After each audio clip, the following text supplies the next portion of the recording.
कब तक हम दूसरों के सहारे बैठेंगे? कब तक हम भगवान को कहेंगे कि भगवान मेरी सुन मेरी सुन? कब तक हर मंदिर पे जाकर हम माथा पटकेंगे? दोस्तों, आज वक्त आ गया है भगवान को अपने घर बुलाने का। आज की वीडियो में मैं आपको कुछ ऐसा चीज़ बताने वाला हूँ जिससे 2 मिनट में आप किसी भी शक्ति को अपने घर बुला सकते हैं दोस्तों, और उनसे बात भी कर सकते हैं, जो चाहे वो उनसे काम कर सकते हैं।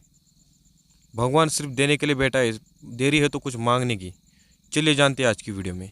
ओम नमः शिवाय दोस्तों, स्वागत करता हूँ फिर एक बार हमारे यूट्यूब चैनल में आप सभी का।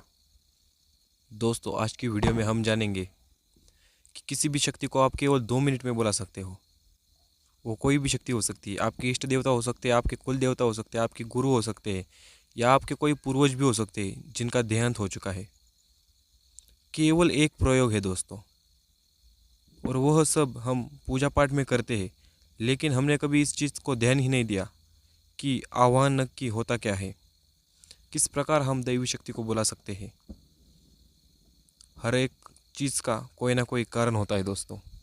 आज की वीडियो देखकर आपको भी पता चलेगा कि इस वीडियो के पीछे क्या कारण था जो आप ये वीडियो देख रहे हैं। ईश्वर की कृपा से हमारे 10,000 सब्सक्राइबर पूरे हो चुके हैं दोस्तों, इसलिए सबसे पहले मैं आपको धन्यवाद देना चाहता हूँ। आज की वीडियो में जो आपको मैं टोटका बताने वाला हूँ, जो आपको कार्य बताने वाला हूँ, उसी कार्य से मैंने हमारे 10,000 सब्सक्राइबर पूरे किए हैं। अगर ईश्वर मेरी सुनता है तो वह आपकी भी अवश्य सुनेगा, लेकिन पूजा करते वक्त कुछ विशेष बातों का ध्यान अवश्य रखना चाहिए। चलिए दोस्तों, आज की वीडियो में बताता हूँ मैं आपको केवल 2 मिनट में आप किसी भी देवता को या किसी भी दैवी शक्ति को बुला सकते हैं। वो कैसे, चलिए शुरू करते हैं इस वीडियो को। लेकिन उससे पहले अगर आप हमारे यूट्यूब चैनल पर सबसे पहले आए हैं तो इस यूट्यूब चैनल को सब्सक्राइब अवश्य कीजिए, और जितना ज़्यादा लोगों तक हो सके उतने ज़्यादा लोगों तक इस वीडियो को शेयर अवश्य कीजिए, और वीडियो को एक लाइक अवश्य कीजिए। दोस्तों, आपको पता ही होगा, हिंदू धर्म में बहुत सारे देवी देवता है।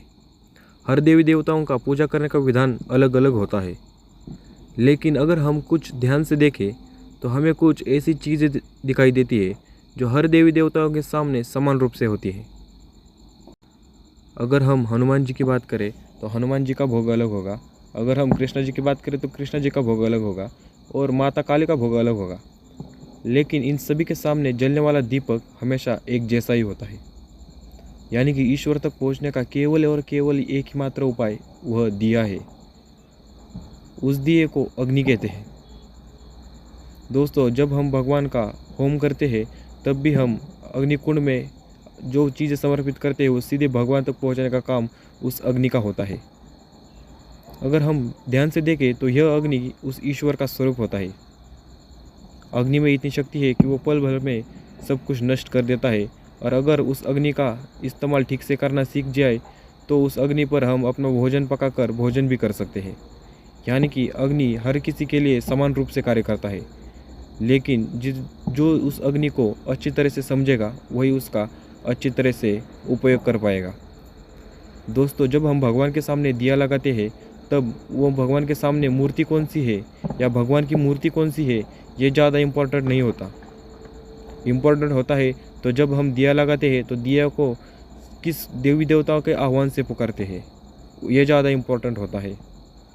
अगर मैं कृष्ण जी के सामने दिया लगाता हूँ और महादेव का आह्वान करता हूँ तो कृष्ण जी के मूर्ति में साक्षात महादेव का वास होने लगेगा, क्योंकि मैंने उसका आह्वान किया है महादेव का।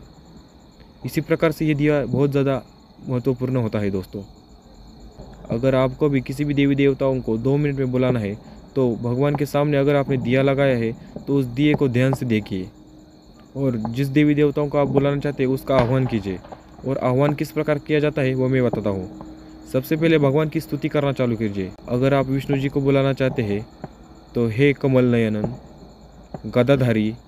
अगर आप महादेव को बुलाना चाहते हैं तो नीलकंठ। जिस भी देवी देवताओं को आप बुलाना चाहते हैं उनकी स्तुति करना चालू कीजिए। यानी कि उस भगवान के बारे में जितना ज़्यादा आप जानकारी लेंगे उतनी ज़्यादा आपके लिए अच्छा होगा। और भगवान को कहिए, भगवान को कभी भी उनके नाम से मत बुलाइए कि हे महादेव मैं आपको बुलाता हूँ जल्दी आइए, ऐसा बिल्कुल मत कीजिए दोस्तों। भगवान की स्तुति कीजिए, हे हाथ में त्रिशूल पकड़ने वाले, हे समस्त ब्रह्मांड के मालिक। ऐसे भगवान की स्तुति करना चालू कीजिए। यह स्तुति आपको 2 मिनट तक लगातार करनी है तो साक्षात भगवान उस दिए में आ जाएंगे, वो दिव्य ज्योत में आ जाएंगे। अगर यकीन नहीं होता तो आप ये करके देखिए दोस्तों। और उसके बाद जब भी आरती ख़त्म होती है हम उस दिए को ही आशीर्वाद देते हैं और उस दिए का ही आशीर्वाद लेते हैं। यानी कि जो कुछ हो रहा है, जो कुछ होने वाला है और जो कुछ उस ईश्वर की मर्जी है वो सब उस दिए में यानी कि उस अग्नि में नीत है।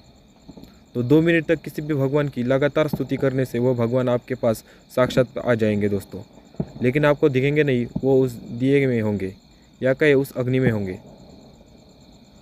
दोस्तों यहाँ पर सोचने वाली बात यह है कि अगर आप भगवान का आह्वान करेंगे तो वह आह्वान कौन सी भी भाषा में आप कर सकते हैं। आप अपनी यहाँ की भाषा में कर सकते हैं, हिंदी में कर सकते हैं, संस्कृत में कर सकते हैं, जो भाषा आपको आती है उस भाषा में कर सकते हैं। यह भाषा का कोई महत्व नहीं होता, क्योंकि भगवान तो सर्वोपरि है, वह सर्वज्ञात है। उन्हें सब मालूम होता है कि भक्त मुझे पुकार रहे हैं या नहीं। लेकिन जब रावण ने भगवान का कैलाश पर्वत उठाया था तब भगवान ने अपने अंगूठे से रावण को कैलाश के नीचे दबा दिया था। तब रावण ने भगवान की स्तुति में रावण रचित शिव तांडव लिख डाला और उस शिव तांडव को सुनकर भगवान शिव प्रसन्न होकर उन्होंने रावण को छोड़ दिया और वरदान कहने को कहा। इसी प्रकार अगर आप कितने भी पापी क्यों ना हो, अगर आप भगवान की स्तुति करती है तो भगवान खुश होकर आपसे मिलने अवश्य आएंगे। धन्यवाद दोस्तों, रुकते हैं आज की इस वीडियो में यहीं पर। वीडियो को एक लाइक कर चैनल को सब्सक्राइब अवश्य कीजिए। धन्यवाद।